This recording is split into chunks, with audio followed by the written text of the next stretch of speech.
ஆட்சி அமைப்போம் ஆட்சி அமைப்போம் ஆட்சி அமைப்போம் ஆட்சி அமைப்போம். தேசிய ஜனநாயக கூட்டணியின் தலைமையிலே ஆட்சி அமைப்போம் தலைமையிலே ஆட்சி அமைப்போம் தலைமையிலே ஆட்சி அமைப்போம் தலைமையிலே ஆட்சி அமைப்போம். அண்ணன் எடப்பாடி தலைமையில் ஆட்சி அமைப்போம் அண்ணன் எடப்பாடி தலைமையில் ஆட்சி அமைப்போம் அண்ணன் எடப்பாடி தலைமையில் ஆட்சி அமைப்போம் எடப்பாடி தலைமையில் ஆட்சி அமைப்போம்.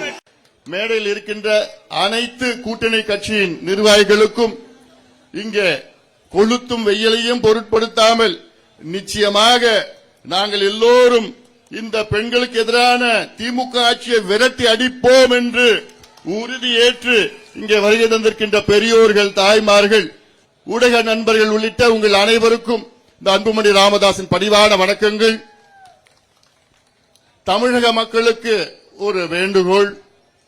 5 ஆண்டு காலம் திமுக ஆட்சி செய்து தமிழ்நாட்டை நாசப்படுத்தியது போதும். இனியும் நீங்கள் பொறுத்துக் கொள்ளக்கூடாது. நான் சொல்வது குறிப்பாக பெண்களுக்கும் பெற்றோர்களுக்கும் நான் சொல்லுகின்ற ஒரு அன்பான ஒரு வேண்டுகோள். காரணம், தமிழ்நாட்டிலே பெண்களுக்கு பாதுகாப்பு கிடையாது. தமிழ்நாட்டை கடந்த காலத்தில் எத்தனையோ மன்னர்கள் ஆண்டார்கள். அதன் பிறகு வெள்ளையர்கள் ஆண்டார்கள். அதன் பிறகு சுதந்திரத்திற்கு பிறகு எத்தனையோ முதலமைச்சர்கள் ஆண்டார்கள். ஆனால் இத்தனை ஆட்சிகள் மத்தியிலே பெண்களுக்கு பாதுகாப்பு கிடையாத ஒரே ஆட்சி இந்த ஸ்டாலின் ஆட்சி தான். அதை நீங்கள் பெண்கள் புரிந்து கொள்ள வேண்டும். ஏன்னா இன்னைக்கு வீட்டில் இருக்கிற அம்மாக்கள், என் பொண்ணு ஸ்கூலுக்கு போயிருக்கு, பத்திரமா திரும்பி வந்துருமா? என் பொண்ணு காலேஜுக்கு படிக்க போயிருக்கு, எப்படா வரும், பத்திரமா வருமா? என் பொண்ணு வேலைக்கு போயிருக்கு, அது பத்திரமா திரும்பி வந்துருமா, எப்ப வரும்னு தினம் தமிழ்நாட்டில் தாய்மார்கள் வீட்டுல காத்துட்டு இருக்கிறாங்க. மடியில நெருப்பு வச்சு காத்துட்டு இருக்கிறாங்க. காரணம், இந்த தகுதி இல்லாத, திறமை இல்லாத ஸ்டாலின் அவர்களுடைய ஆட்சி இங்கே நடந்து கொண்டிருக்கிறது. இது நான் ஏதோ சொல்லணும், தேர்தலுக்காக ஓட்டுக்காக நான் சொல்லணும்னு சொல்லல.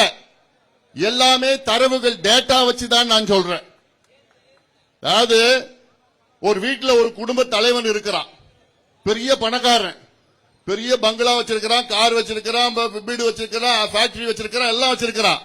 ஆனா அவன் வீட்டு பெண்களுக்கு அவனால பாதுகாப்பு கொடுக்க முடியலன்னா அவன் வீட்டு தலைவனே கிடையாது, அவன் மனுஷனே கிடையாது. அதே போன்றுதான் தமிழ்நாட்டில் ஒரு முதலமைச்சர் இருக்கிறாரு.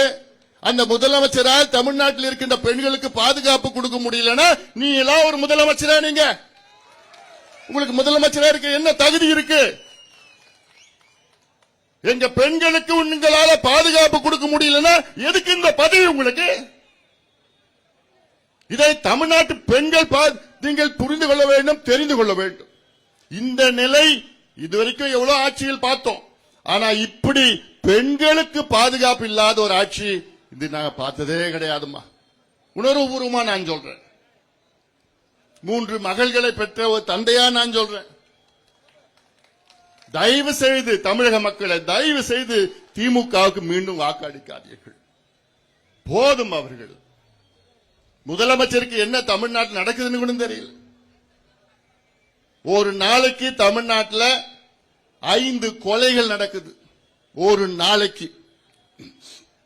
இந்த 5 ஆண்டு காலத்தில் தமிழ்நாட்டில் 7832 கொலைகள் நடந்திருக்கு. சராசரியா ஒரு நாளைக்கு 4.7 கொலை, 5 கொலை ஒரு நாளைக்கு கொலை. அவ்வளவு கொலையில எத்தனை பெண்கள் தெரியுமா கொலை செய்யப்பட்டிருக்கிறாங்க? 1973 கொலைகள் பெண்கள் கொலை செய்யப்பட்டிருக்கிறாங்க. அவங்க என்ன பண்றாங்க? குழந்தைகள் 361 குழந்தைகள் கொலை செய்யப்பட்டிருக்கிறாங்க. இந்த குழந்தைகள் என்ன பண்ணி இருக்குது? பிஞ்சு குழந்தைகள் 361 குழந்தைகள் 5 ஆண்டு காலத்தில் ஸ்டாலின் அவர்கள் ஆட்சியில் கொலை செய்யப்பட்டிருக்கின்றார்கள்.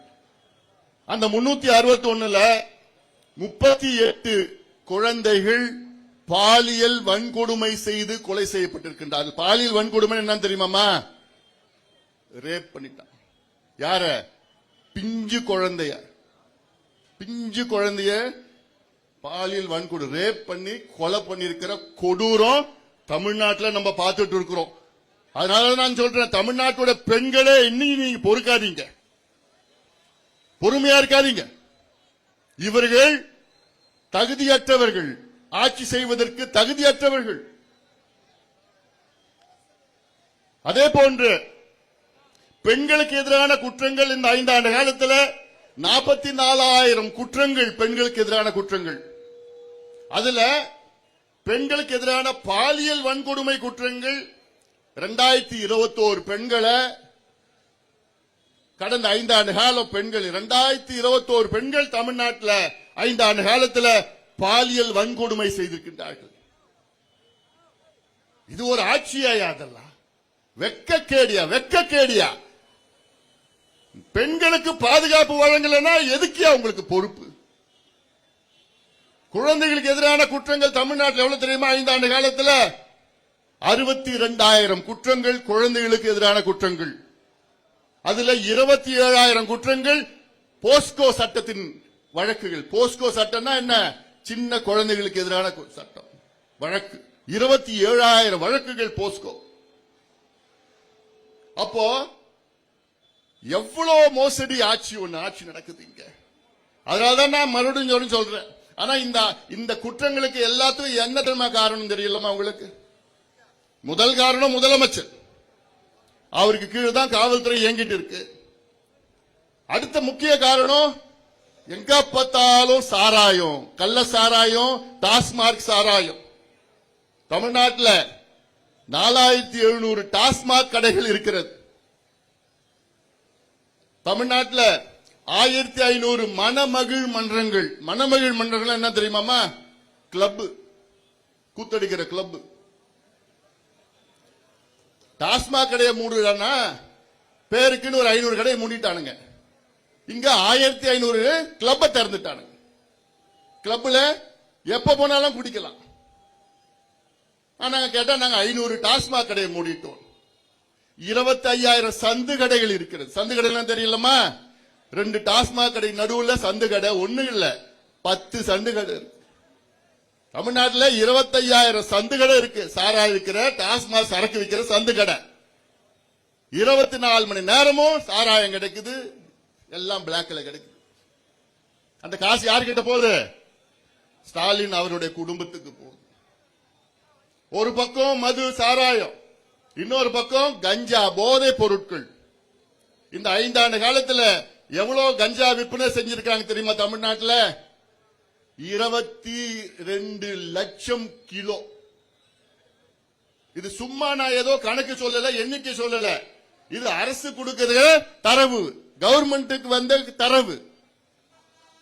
2,200 டன் கஞ்சா தமிழ்நாட்டில் 5 ஆண்டு காலம் விற்பனை செய்யப்பட்டிருக்கிறது.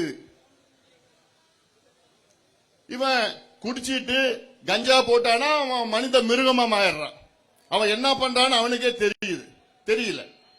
இந்த சூழலை உருவாக்கியது யாரு? இந்த கேடுகெட்ட திமுக ஆட்சி, முதலமைச்சர் ஸ்டாலின் அவர்கள். ஒரு கையால் ஆகாத ஒரு ஆட்சி.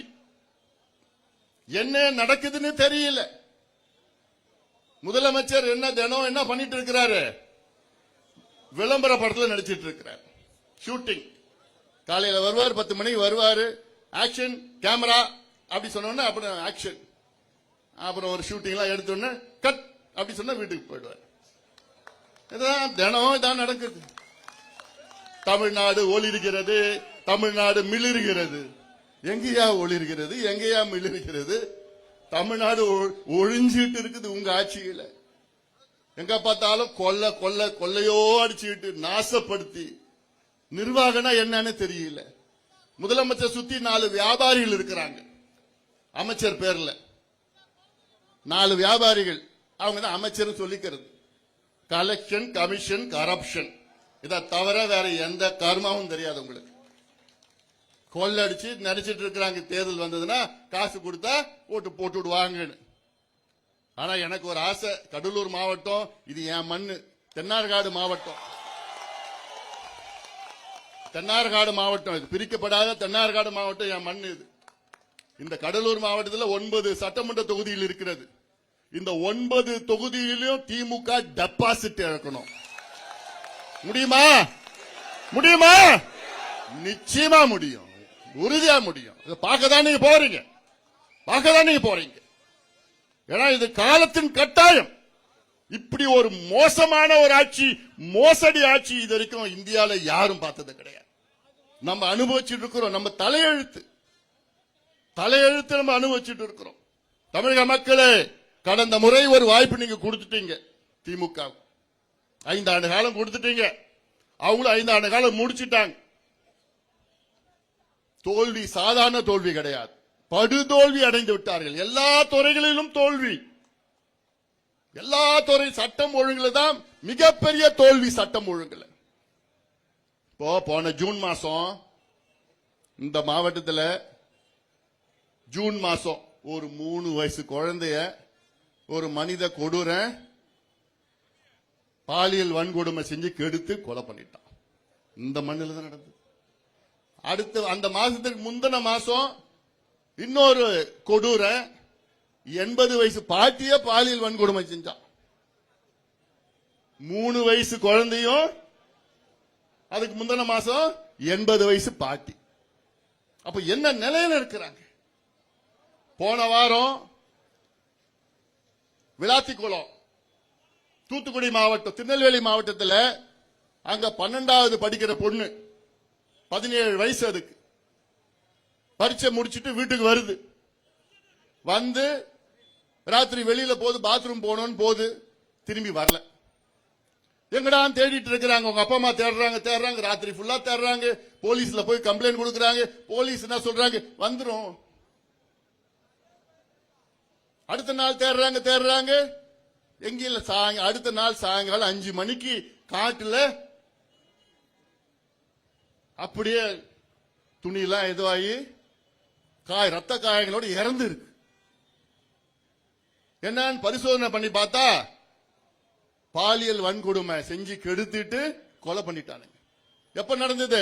5 நாளுக்கு முன்னாடி நடக்குது. தமிழ்நாட்டில் நடக்குது 5 நாளுக்கு முன்னாடி. அதுக்கு ஒரு 2 நாளுக்கு முன்பு கிருஷ்ணகிரி மாவட்டத்தில் எவ்வளவு வயசு தெரியுமா குழந்தை? 2.5 வயசு குழந்தை. அது யார் தெரியுமா கெடுத்து கொலை பண்ணா? திமுகவுடைய இளைஞர் சங்கம் பொறுப்பாளர். 2.5 வயசு குழந்தைய கொலை பண்ற அளவுக்கு, அதை கெடுத்து கொலை பண்ற அளவுக்கு ஒரு மனநிலையை தமிழ்நாட்டு இளைஞர்களுக்கு உருவாக்கிய ஸ்டாலின் அவர்களே, உங்களை தமிழ்நாடு மக்கள் மன்னிக்காது. மக்கள் மன்னிக்க மாட்டாங்க. தாய்மார்கள், பெண்கள், பெற்றோர்கள் நிச்சயமா மன்னிக்க மாட்டாங்க. மன்னிக்கவும் கூடாதியா. 4 மாதத்துக்கு முன்பு கும்மிடிப்பூண்டி பகுதியில் ஆரப்பாக்குன்னு ஒரு கிராமம். அந்த ஆரப்பாக்கத்து கிராமத்தில் 8 வயசு குழந்தை பள்ளிக்கூடம் போயிட்டு வீட்டுக்கு போகுது, காணோம். 3 மணி நேரம் தேடுறாங்க, கிடைக்கல. 3 மணி நேரத்துக்கு பிறகு அப்புறம் அந்த குழந்தை வருது, கீறி வச்சு ரத்த காயத்தோட துணிலாம் அப்படியே போயிட்டு அந்த வீட்டுக்கு வருது. குழந்தை வருது. உங்க அப்பா அம்மா கதறாங்க, அழுகுறாங்க. என்னன்னு கேட்டா, என்ன ஒருத்தன் கூட்டிட்டு போய் இது பண்ணிட்டான். உடனே போலீஸ் ஸ்டேஷன் போறாங்க, கம்ப்ளைண்ட் எடுக்க மாட்டாங்க. ஏன்னா கம்ப்ளைண்ட் எடுத்தா அரசாங்கத்துக்கு கெட்ட பேர் வந்துருமா, ஸ்டாலினுக்கு கெட்ட பேர் வந்துருமா. அப்புறம் நம்ம கட்சியில, பாட்டாளி மக்கள் கட்சியில போய் அங்க நிர்வாகிகள் எல்லாம் போயிட்டு போலீஸ் ஸ்டேஷன் முடி வாசல்ல உட்கார்ந்த உடனே அப்பதான் கம்ப்ளைண்ட் எடுக்கிறாங்க. எடுத்துட்டு சரி நீங்க கிளம்புங்க, நாங்க பாத்துக்கிறோம். ஒரு வாரம் ஒண்ணும் பண்ணல. அதன் பிறகு நம் கட்சியில பொருளாளர் திலகபாமா கிட்ட போன் பண்ணி, நாங்க நீங்க நேரா போங்க சொல்லி அந்த அம்மா தரையில உட்காந்துக்கிட்டு எல்லாம் ஒரு 1000 பேர் வச்சுக்கிட்டு உட்கார்ந்த பிறகுதான் அப்புறம் தான் போலீஸ் டீம், ஒரு 2 டீம், 3 டீம், 4 டீம் போட்டு ஒரு மாசத்துக்கு அப்புறம் ஒருத்தனை பிடிச்சான். எங்க பிடிச்சானா, ஆந்திராவில் சூலூர்பேட்டில் பிடிச்சான். அசாம்காரன். அவனை பிடிச்சி விசாரணை பண்ண அவன் சொல்றான், நான் திங்கக்கிழமை, செவ்வாய்க்கிழமை, திங்கள், செவ்வாய், புதன், வியாழன் 4 நாள் நான் அங்க சூலூர்பேட்டையில் ஆந்திராவில் வேலை செய்வேன். வெள்ளி, சனி, ஞாயிறு 3 நாள் தமிழ்நாட்டுக்கு வந்துடுவேன். தமிழ்நாடு அங்க பார்டர்ல இருக்கு. தமிழ்நாட்டுக்குன்னா ஒரு 30 கிலோமீட்டர் இந்த பக்கம் வந்து தமிழ்நாடுக்கு போயிடுவேன்.